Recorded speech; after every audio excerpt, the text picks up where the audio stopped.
लेकर तैयार है मंच के सामने की ओर धीमी चाल से आती हुई दिख रही है। सबसे आगे है परेड कमांडर, मुख्य परेड कमांडर भानु प्रताप खटियाले।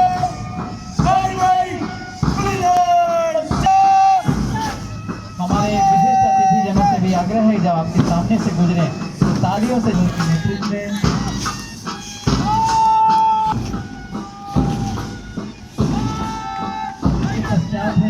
दीर्घा जो मैदान के दाहिनी ओर है, आप भी पूरी तालियों से इनके हौसला अफजाई करें। आपके परिजन आप कर रहे हैं, सभी एक दूसरे को आशीर्वाद दें।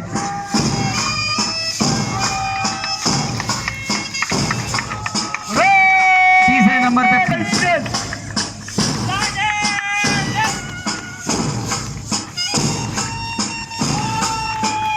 प्लाटून कमांडर है विल्सन कुजूर, लगातार मिले।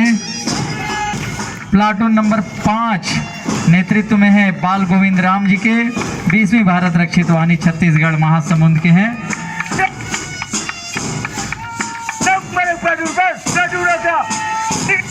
6वें क्रम पे आज के प्लाटून कमांडर है प्रशांत सिंह, 20वीं भारत रक्षित वाहिनी छत्तीसगढ़ सशस्त्र बल महासमुंद के हैं।